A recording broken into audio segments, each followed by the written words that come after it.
Mr. Krishna, you have had a Kundalini experience. I wish you could explain what a Kundalini experience is and what its ramifications are. Before I start to describe my own experience, perhaps it would be better to give a little detail about what Kundalini means. We are not using the totality of the human brain.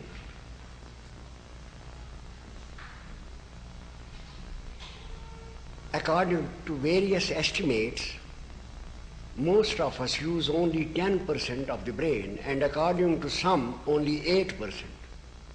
That means 90% of the brain is unutilized. That is, there is still a large margin in the brain which could be used for other purposes, and nature has provided it for certain purposes which are not yet known to science. According to the Indian tradition, there is a region in the brain below the crown and above the palate which is called Brahmarendra, or the cavity of Brahman. This region can be activated by certain disciplines, and when activated, it can give to the individual the same vision of the universe which all great mystics of the earth have described. When it is awakened, the normal energy of the body or the blood is not able to fuel the center. It needs a more powerful and concentrated psychic fuel. This fuel comes from the reproductive system, which is transformed into a kind of radiation, and that radiation awakens and makes the center to function.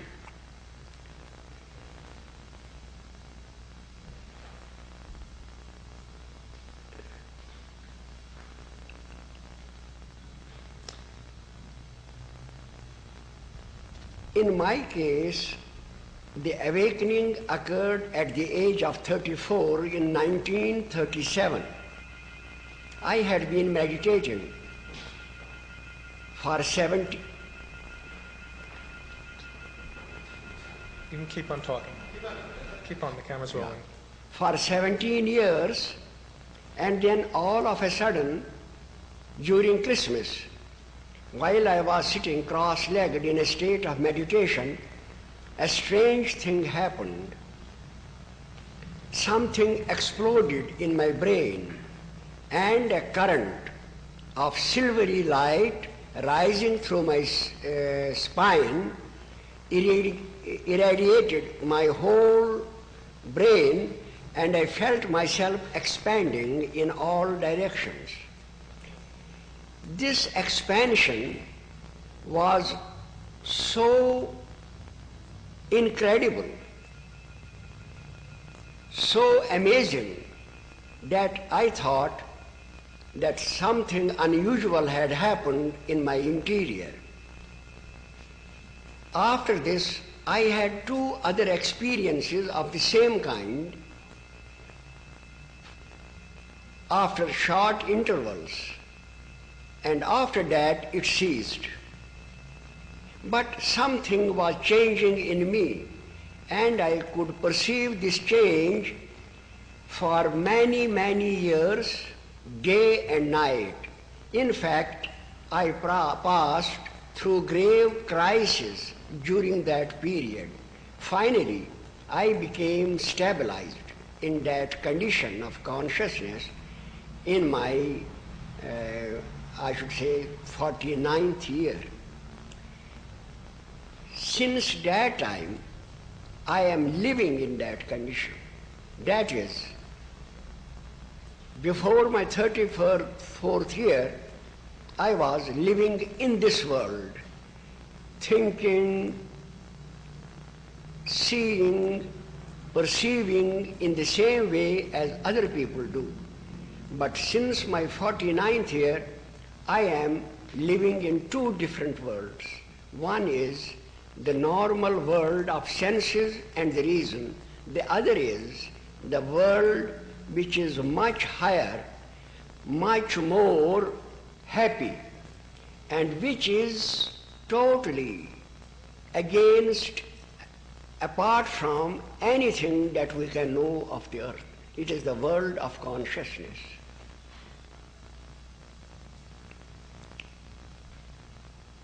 How do you see the world? In auras or lights? In the normal state, we see light and shade, colors, shape and size. Also, we hear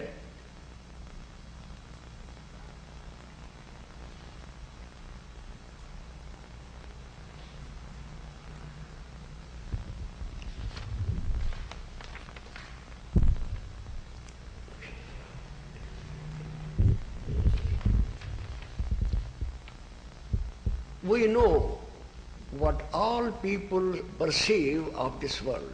I can understand what you perceive of it. You can understand what I perceive of it. That is, this perception is uniform. Everyone has the same perception. But this other perception is different.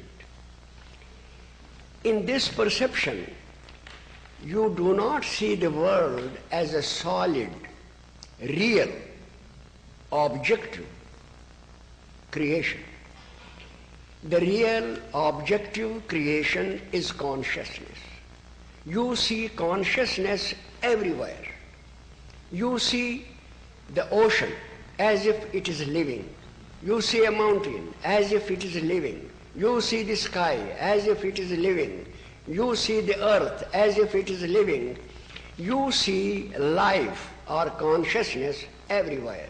And this life or consciousness is not something which is dead or which is something which you can really understand.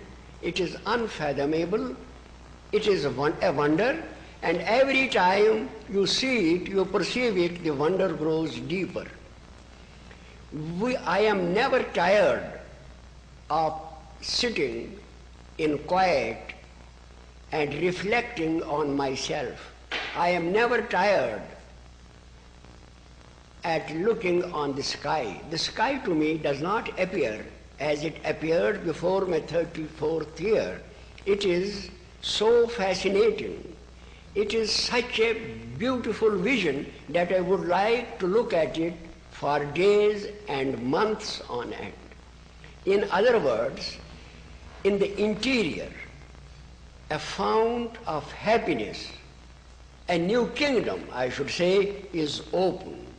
This is probably what Christ meant, the kingdom of heaven is in you. This is the nirvana of Buddha. This is the Brahman of the Upanishads. And this is the state of Vahdat mentioned by the Sufi mystics.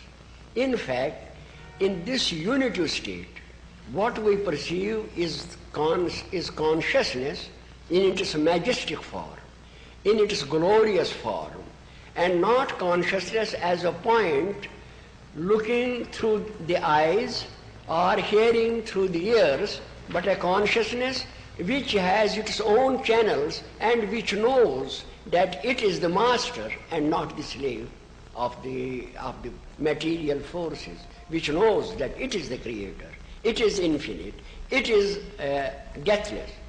That is, one, instead of being a pygmy in this state, feels himself to be a king. feels himself to be the master of what he sees. It is not the ego, I should say. It is not the ego. It is the very condition of this consciousness. That is the reason why it is said that no mystic would change his state even for a kingdom. It is something so unique, so glorious, so elevating that I have no words to describe this state. What type of life must a person live to awaken their Kundalini?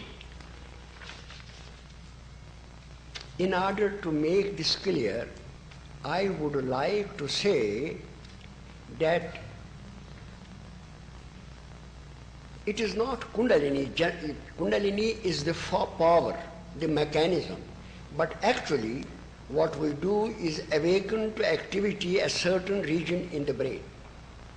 This means that nature has already provided a potential in the brain which has to be awakened. This means that the brain can still organically evolve to a higher performance. This is my experience, that the human brain is still organically evolving in the direction of the great mystics, in the same direction as the great geniuses and the great mystics had. Now, for this evolution, a certain type of life is necessary. For instance, throughout our life, this evolution is resistlessly going on, and we have to cooperate with it. Where we do not cooperate with the inner evolution, we create problems for ourselves. For that purpose, for the last 5,000 years at least, great prophets have been born, beginning with the Vedas, then Buddha, then Christ, then Muhammad, then Guru Nanak, and all the ancient prophets of the Bible.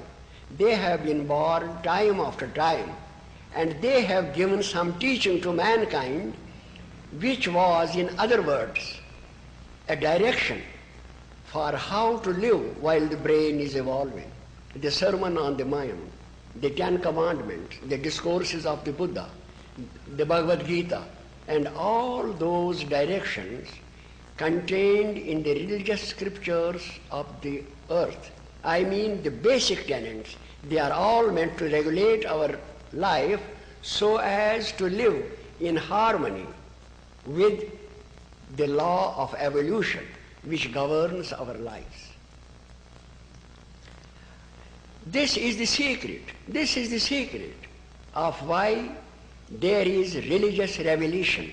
You cannot believe that the creator of the universe, which has billions upon billions of suns, billions upon billions of earths, and which is still so vast that our puny intellect cannot even grasp its magnitude, should wish that we should praise him.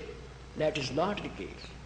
The revelations have come to regulate the life of human beings so that they work in harmony with the law of evolution that is at work day and night in their brains. Where they depart from this law of evolution, they always bring calamities or problems upon themselves. The present period is one such occasion when we have digressed from the laws of evolution, and the result is that we are threatened in many directions. So the life to be led is just as you see in the Sermon of the Mount. A life of humility, a life of love, a life of purity, a life in which you wish for others what you wish for yourself, a life in which you are pure, you are not sophisticated, you are not over clever, you are not smart, you do not wish by your cleverness or smartness to take what belongs to the other, a life of extreme purity. and a life of simplicity, that you do not waste the resources of the earth. As you know, every animal satisfies his basic needs from the cyclic resources of the earth. Man is the only creature who is wasting the basic resources, the minerals, for his own luxury and pleasure. That is what the Sermon on the Mount is meant to teach, that humanity should live simple, beautiful, pure, compassionate lives. This is the type of life necessary for the awakening of humanity. And this is what all religions of the world... Every prophet, every great mystic, even every philosopher, for instance, see Socrates or Plato or Shankaracharya, you will find that this life of purity, compassion, love, service is the ideal life which mankind or which human beings have to live. Okay, there is no change in consciousness in birth or death. Could you explain that? Yeah. Here we come to metaphysics. Now it is like this. We see the sun rising in the morning and setting in the evening. Actually, is there any change in the sun? The same is true of consciousness. Consciousness is eternal. Our souls, they are eternal, immutable, omniscient, omnipresent, omnipotent. And our spark partakes of the same nature as the divine. So there can be no death for this, no change for this. The change occurs in our sheaths, mind, intellect, the senses, but not in the essence, the principle, which is consciousness. The more we use our mind, the greater our development of evolution takes place. This development of evolution without conscious spiritual awareness is the reason for the present situation. The human brain is evolving rapidly because from morning till evening we are applying our brain to some task. We are reading, we are looking through the newspapers, we are watching the television, we are reading some book, or we are working in the office. Most of the people are applying their brain throughout the day. This was not the case before. When people hunted or when they were tilling the soil, they had no need to apply their brain so concentratedly. We are now applying our brain in a very concentrated form from morning till night. In other words, we are concentrating, we are meditating, though on material objects. The result is a rapid state of evolution. With this rapid state of evolution, our way of life must change. But we have not changed it. On the other hand, we have made our living and our life more and more complex and intricate, so that all the day we are working and working and working to feed our belly, to live.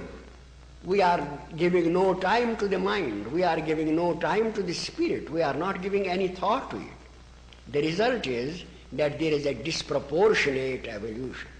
We have developed a very powerful intellect, as is seen by the scientific discoveries that have been made and the change that has occurred in our life. But on the other hand, our spiritual and moral growth has been negligible. So what we have in modern times is a disproportionate human being, a giant of intellect on the one hand and a pygmy of moral or spiritual stature. This disproportion is at the base of the present threatening situation of the world. What can we do to remedy that? What we can do is to make a thorough research on all the revealed scriptures of mankind, on all the occult traditions of the past, and to make experiments on the brain. In fact, yoga was devised in India to make experiments on the brain. Yoga, the very word yoga means to yoke, to join the individual soul with the oversoul, with the divine consciousness. It is the very meaning. And yoga was devised after an experience of civilized life extending to over 2,000 years. The methods of yoga, from the very first, there are 8 steps, and the very first 2 steps are to lead the life as prescribed in the Sermon on the Mount. A life of love, of humility, of service, of regularity, of moderation. Nothing is denied. You have not to be an anchorite, you have not to be an ascetic, but you have to live like a human being with moderation, with temperance, not to imbibe poisons as we do. So it is this type of life which has to be led. But since the race, instead of living the life that is in conformity to the evolutionary processes, is leading the very opposite life, a life of luxury, life of prodigality, of wastage of the earth's resources, of pollution, creating a pollution around the planet. So nature's forces are now creating a situation in which either calamities occur which will change the direction of human life, or by their own sensible reaction they will change it themselves. Change has to occur in any case. And the research of this force is the most urgent task of our time. It is the most urgent. I have been saying it after observing my own state for at least 30 years. For 30 years I said nothing because I wanted to confirm that my experience was real experience and not a delusion, and that it is corroborated by ancient traditions. I made a study of those traditions and I found that my experience is in conformity to the ancient tradition. After that I wrote my first book. And now in my 80th year I solemnly say that this and this alone is the answer to modern crisis. The answer is like this because for the first time you know that the brain is evolving. At present science doesn't know it. There is complete darkness about it because you cannot see this evolution of the brain by external observation. You can then see only neurons and their connections. It has to be seen from internal observation by awakening this power. When this power is awakened, then you are able to observe the internal working of the brain, and that shows you that you are still awake, evolving. What do you propose? How do we investigate this? I think any sane government, any good government should first make research on the brain, the nervous system, the ancient religious traditions, the ancient occult tradition. After all, we have to understand that religion has been always a companion of man. We have evidence that man was religious even 200,000 years ago. The first relics found in Central Africa show that even those people were performing religious ritual. So it means religion has been always a part of human life. Why? What research have we made on it? We have made research on psychic phenomena, but no research on religious traditions and religious experience. That is the reason for the present, I should say, threatening situation of it. We have made no, and were we to devote as much time and resources as we devote to other scientific experiments, even to exploration of space, I think the results would be 100-fold more precious than the results of those investigations. And there were results which prove... The results will show, I can tell you in a brief word, the results will show that the human brain is still organically evolving, that certain lifestyles, certain ways of behavior and are necessary to live in conformity to the inner changes, and that religion came in time to guide mankind on this path. And it is this path that will lead us to the stars. It is our purpose to... It will lead humanity to this new dimension of consciousness. It will lead humanity to the goal which nature has assigned for her. It will lead humanity to a peaceful coexistence, to happiness, to long life, to much greater achievements than she has done even now. And probably also it may lead her to an exploration of the universe, to know more about the universe than she can do otherwise. How will this affect the political structure? How this will affect? The policies of governments. What will the ramifications? You see, I need not say it. The experiments will show what kind of life and what kind of an environment a human being must have to evolve completely in harmony with the law of evolution. There will be more freedom. And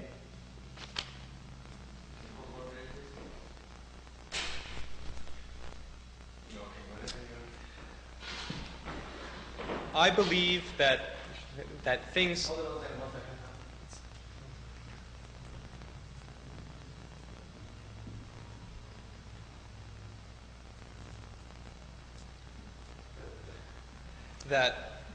I believe that things happen not by chance, but purpose. There is a purpose to our life. There is a purpose to our existence. Now please tell me, can such a vast creation be purposeless?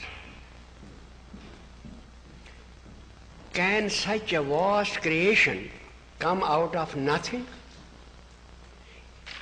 Can such a vast creation, ruled by laws, be all composed of dead insentient matter? The very idea of being, of existence, comes from the mind. A rock or a mountain or an ocean has no idea of existence. Hence, existence comes from intelligence. The author of the universe must be intelligent. If we have an intelligent creator, it can never be that there is no purpose in all this universe. There must be a purpose. And if there is no purpose in creation, how have we come to have purpose in ourselves? We do everything with a purpose. How has this purpose come? If there is no purpose in creation, how do we act on purpose? So it means purpose, and plan is a part of consciousness. The very fact we build nuclear weapons is spiting nature's wrath. You've said that nature is very merciful, and nature will use the least amount of strength to put us back on the proper path. Can you elaborate on that, please? Unless nature were merciful, how would we be here? You see, this earth, inside the earth you have fire. It is a volcano inside, a burning inferno. And outside the earth,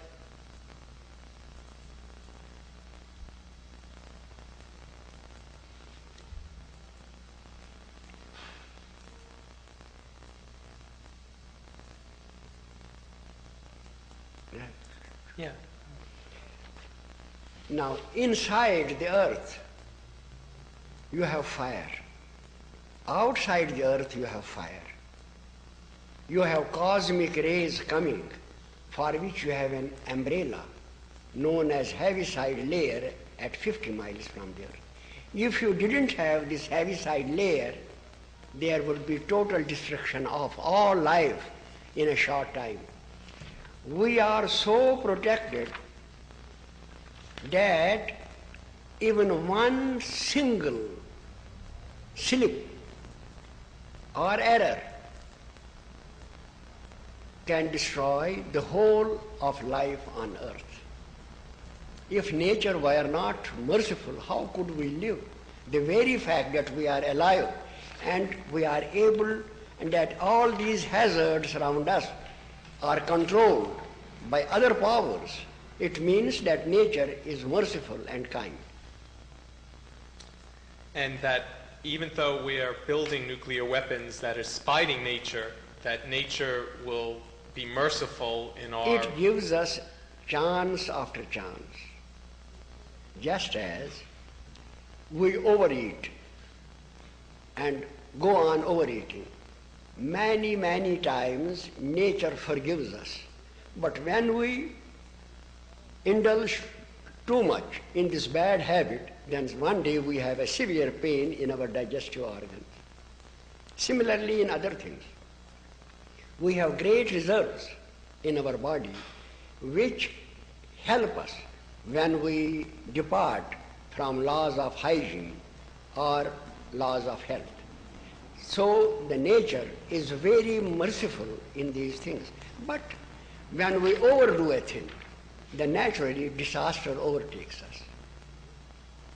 So we cannot blame nature but our own selves. We have an intelligence, we have reason, we have learning, but if having everything we ignore, then of course nature has no alternative except teaching us by suffering. For instance, 16 civilizations have perished so far.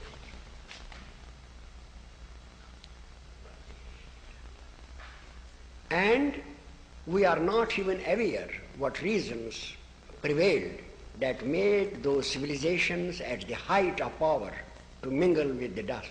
The reason is that at every stage of progress, the life of man has to change.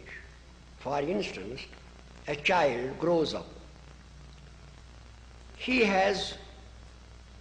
lives one kind of a life when he is infant, another kind when he is a child. His tastes, his activities change. Then he has other tastes and activities when he is an adolescent, then further when he is an adult, then when he is mature, and last of all when he is old. At every stage he has different tastes, different activities, different ways of life. The same is the case with nations and people. They have to change at every stage in their development. For instance, there were feudal systems.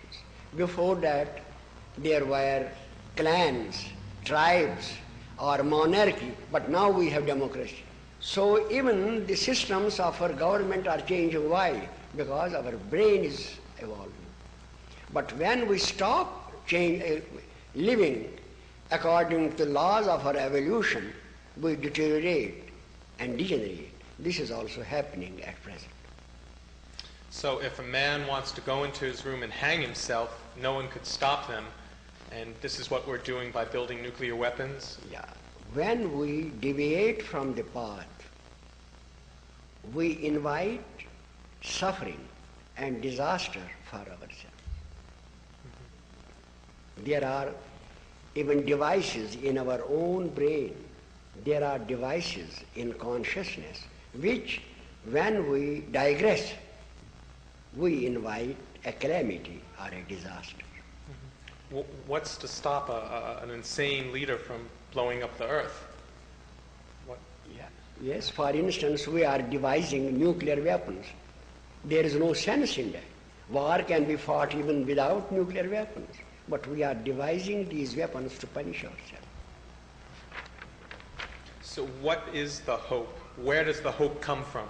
What hope do we have that we won't destroy ourselves? Heaven is always merciful.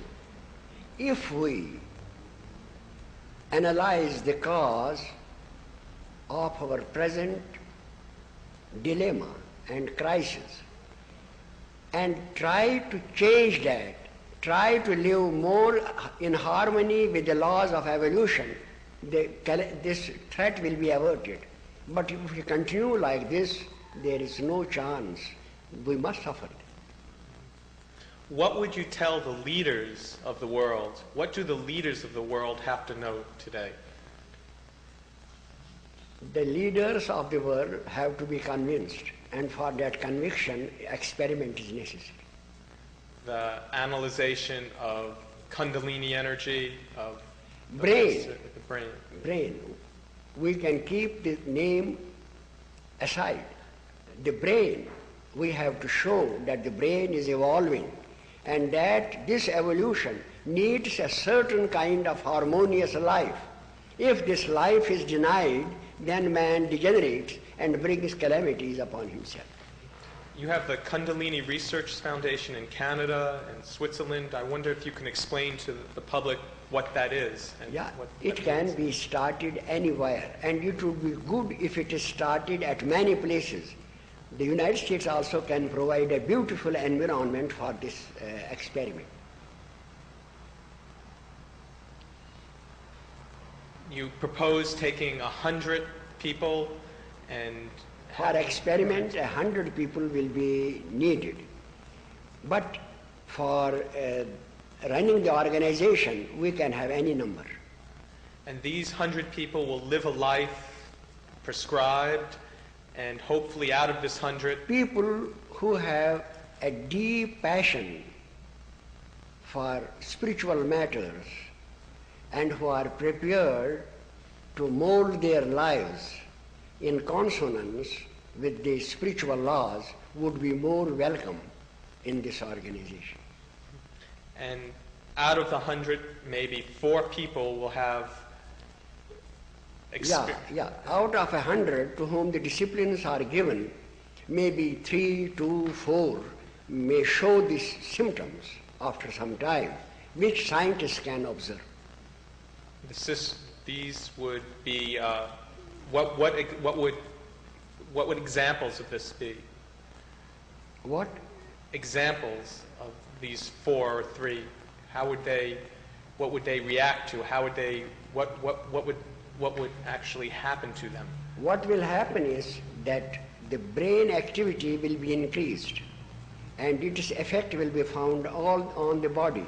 There will be metabolic processes which can be measured. There will be physiological changes which can be measured. And the effect of this will be on the world? They will convince the biologists that this change of the mind, this change of the brain has physiological symptoms. On the other side, this man, I mean those in whom these processes start, may bloom into a genius, may bloom into a mystic. So there will be both sides will be confirmed that it is the evolution of the brain that creates a mystic or a genius. And these are the same mystics and genius all throughout time. So we would study the past, and we will try to create it in the future. That is what will be done. For the first time, we will study the religious and occult literature of the world with an aim to find how the brain evolves and what methods are needed to make it more active, so that the evolutionary processes become faster and some results are obtained in a short time. So in effect, this will be the spearhead of a new race of human beings to prove that all human beings have this ability. It will be a spearhead of many things. It will be a spearhead of changes in the social and political system. It will be a spearhead of, for the first time, bringing to the notice of the race that there is a potential in every human being which is the most precious asset that he has, and which can transform him into a mortal, into an immortal and eternal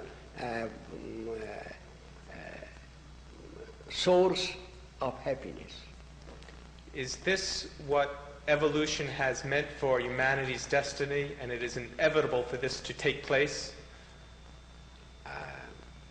Beg pardon? Is this what evolution has meant for humanity? That humanity will evolve to a higher state of consciousness eventually? Man has come for this purpose. Otherwise, please consider it for a moment. One whole planet, the earth, and all its kingdom, mineral, animal, and everything is placed at his disposal. Why?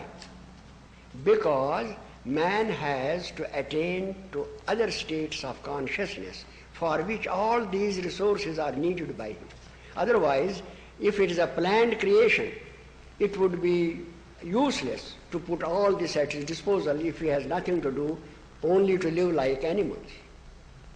It is because he has to reach to higher dimensions of consciousness that all this earth and all its resources have been placed at his disposal, and he has been granted an intelligence to make the best use of.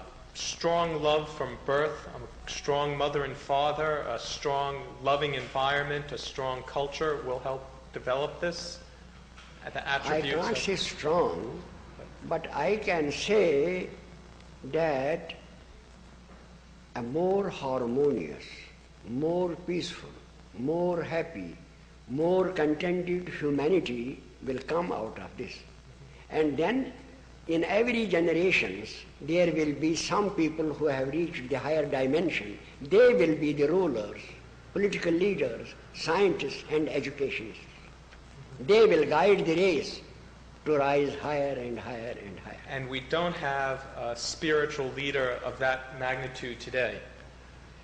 At this time we do not have, but they will come, they will be born when experiments are made and what I say is confirmed. What's your wish for the children of the future? What type of, the children that are born, what type of life are they going to have? The children, the young children. Children should be brought up with the idea inculcated in them that the universe is ruled by an intelligent power and that they must cultivate purity, honesty, truth, compassion, and live ideal lives. In that way, they will conform to the evolutionary needs. That is the best thing we can do for the children. How can we help the people today that have been lost to drugs and have killed people, that are in jails? What can we tell them? What do they need to hear? When you place before them an alternative, that in their own interior there is a mine of happiness, an ocean of eternal life, and prove it, they will take that path. You must show them a better incentive.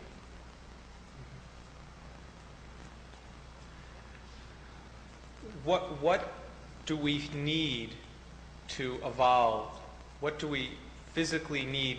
A moderate food, lifestyle, inputs. I mean, how can we affect our evolutionary process to the best possibility? We need healthy food, simple dress, a clean shelter and a hygienic shelter, a wholesome occupation, education for our children, to have the highest happiness on the earth.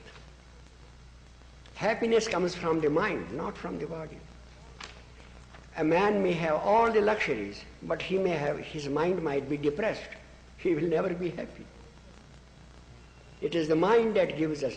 A peasant, a poor farmer, eating just a bread with a little salt, sometimes has a better appetite and eats it with more relish than a rich man or a man who is living in luxury eats his fruits and all his delicious foods. Nature is very, very wise in this. I have seen people living hardy lives who eat with such an appetite, simple foods that one likes, that one would eat with them. Is the biological basis of schizophrenic, manic depression, and genius and Kundalini spiritual awareness They are interrelated. Elaborate, please. You see, if we do not live a disciplined life, then the awakening of the center can be unhealthy. We know that many of the geniuses, perhaps most of them, have been mentally unhealthy, had one mental disorder or the other. This is due to the fact that they did not know how they had to live. Similarly, we have in schizophrenia many people who think they are poets, some who think they are spiritual geniuses, some who think they are in touch with God. That means a distorted vision of the same power.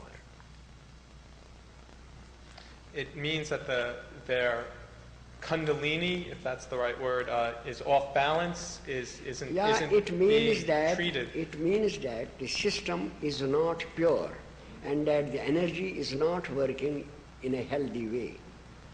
It means that.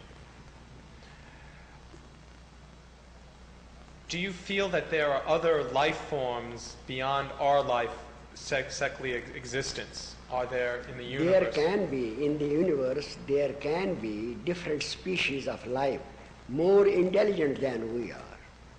It is a vast place and there can be thousands of species, different and more intelligent than we. Do you believe they have ever visited the earth or made contacts or are psychically in contact with I think we should first make the experiments. Before we... Yeah. And then we can ourselves understand where the experiment will lead. Mm-hmm. I don't wish to say anything which I cannot substantiate by proof. So I am sticking to this, that we should first see that the brain is evolving, which I have personally experienced, and that mystical experience is possible with these experiments, that genius is also a part of this energy. These three things are so important that our whole attention should be directed to proving this first. Mm-hmm. And the black magic, occult foolishness is just that. It serves at no this purpose. time, we need not go beyond this. Let us first prove the first steps. Mm-hmm. Then there will be others who will be initiated, who will know these things. We can then see what they will do. Because at our state of consciousness, we can't even comprehend what that might be.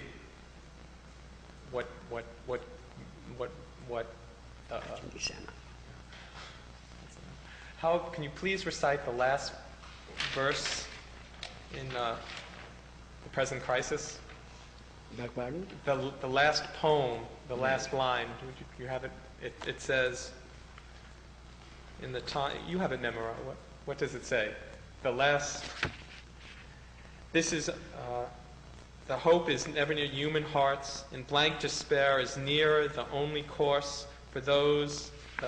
You see, this is written to make people understand that heaven is not vindictive,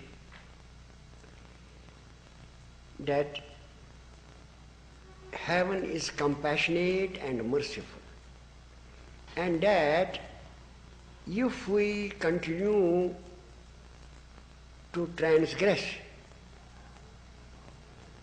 only as much suffering will be inflicted as is absolutely necessary to put us right. Therefore, we need not fear that there will be an annihilation. It is like a child. If you have a child, you will never like to harm the child, but you give him a blow on the face to cure him of bad habits. That is what nature will do. Thank you very, very much.